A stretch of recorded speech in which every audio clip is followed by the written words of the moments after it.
jacket.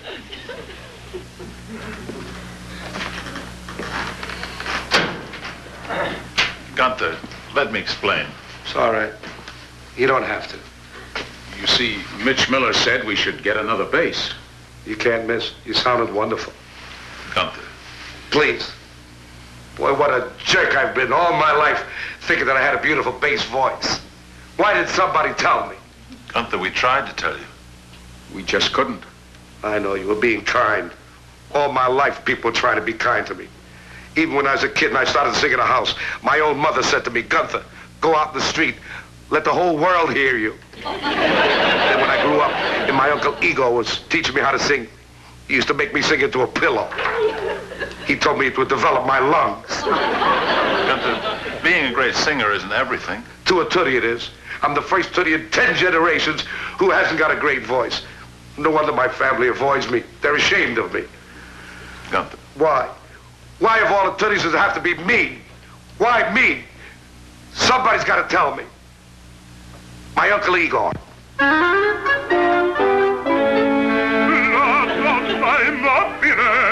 Qual più malvento muta d'accento. Who is it? It's your nephew, Gunther.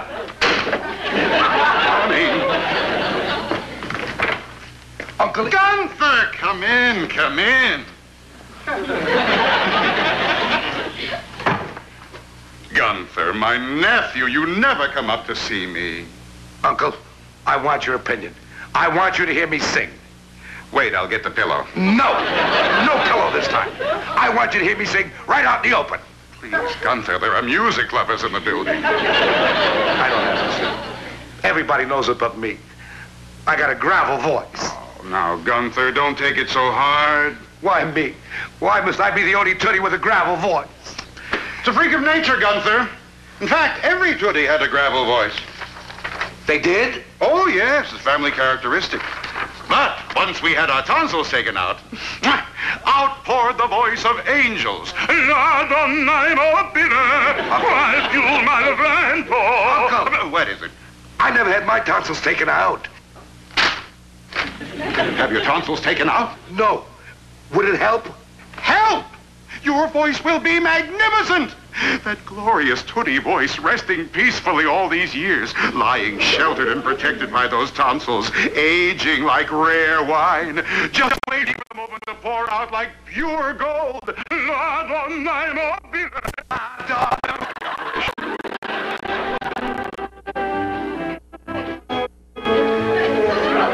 Gunther, I'll never understand you. Suddenly, at your age, to have your tonsils out.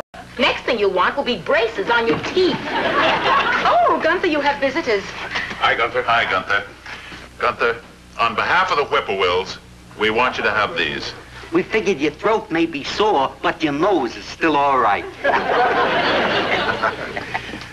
Gunther, we want you to know that we called off that audition with Mitch Miller. Yes, Gunther, you've taught us a lesson. Sticking together is more important than any TV show. Get well. Gunther, my boy! I want to be here when that golden voice comes pouring out. Golden voice? What do you mean? Now that his tonsils are out, he has the voice of an angel. Toody? It has happened for 10 generations. Gunther, is this true? Come on, Muldoon, you've got to call Mitch Miller. That audition is on. Uncle Igor! Uncle Igor, is it true? It came as soon as we heard the news. Gunther, it's your cousins Tito and Leopold. I just flew in from the Council Bluffs Summer Festival. I told them about the operation, and they want you to sing the tenor lead in Madame Butterfly. Council Bluffs? No, never. It's the Metropolitan Opera for him. Once they hear his voice, every tenor role will be open to him. What is it? He says he's a bass. A Toody, a bass. There hasn't been a bass in the Toody family in 10 generations. Rest, my boy, rest.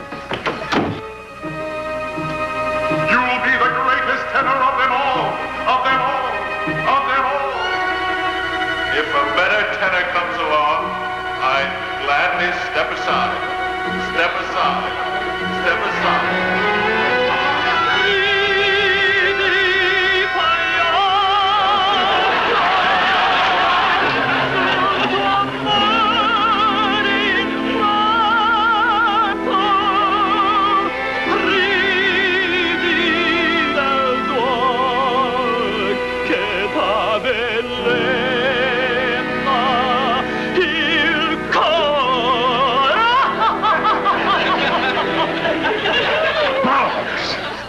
Magnificent, magnificent, truly magnificent.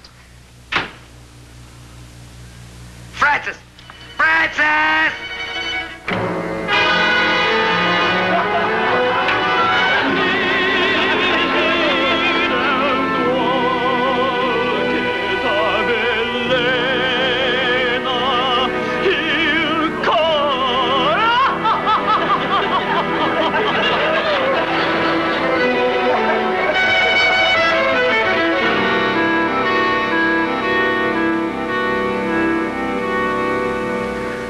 Toody's been out of the hospital 10 days and he hasn't spoken a word. The doctor said the day he left the hospital he should have been talking. Toody not talking. Ordinarily, it would be a pleasure. Suddenly, it's a tragedy. After I begged Mitch Miller for that audition, and it's tonight, he just won't open his mouth.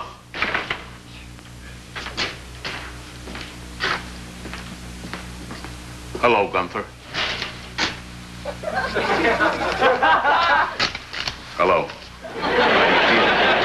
Never mind. I still got the note from this morning. Fine. I'll meet you up in the locker room, Gunther. Muldoon, you're with him all day. Doesn't he say a thing? Plenty. All week, nothing but notes, notes, notes. Well, we learned one thing from the operation. He knows how to write. Does he do anything else but write? Yes, every now and then he looks at me and starts to cry. I give up. Tonight is the audition and all we need is a bass. From where? From where? Say, McPherson. What is it, Captain? From where? From where? Now, Gunther, your doctor says you can talk. Now, if you can talk, you can sing. And your uncle told us what a beautiful voice you got. Now, you got to sing with us tonight. Lay off, Wally. Gunther, we all know why you won't open your mouth. You're getting even with us for trying to replace you with another bass. But we didn't. Rather than sing without you, we canceled the audition. And now when we heard you can sing, it's on again. Now where do we stand? Leo, I'll handle this. Schnauzer's right. Where do we stand? Please, Captain, let me handle this. For a week you've been handling it. All we've been getting is notes. Please, Captain. Gunther, I know something is bugging you. But if our friendship... You gotta tell us what it is. You have to. That's an order. Please, speak, Gunther. Tell us why you won't sing. I don't want to break your heart, Francis. Break my heart? Yes. Isn't it obvious? Once they hear my beautiful tenor voice, you're through. I can't do that to you. That's why I can't sing at the audition tonight. Your tenor voice? Yes, probably the most beautiful tenor voice in the world. Listen. La da de bobbly, la da de, la da de. I'm not a tenor. No. I haven't got the most beautiful tenor voice in the world. No. Instead, I got the most beautiful bass voice in the world. Look, Gunther.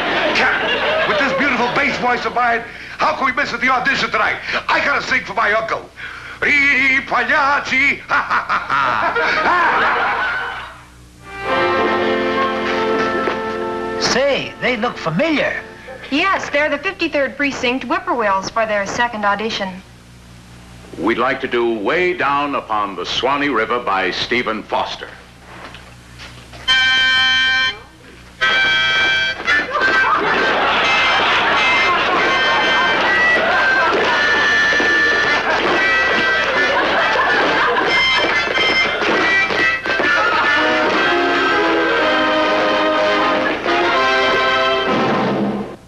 There's a holdup in the Bronx, Brooklyn's broken out in fights. There's a traffic jam in Harlem that's backed up to Jackson Heights. There's a scout troop short a child, cruise ships do and idle wild. Car 54, where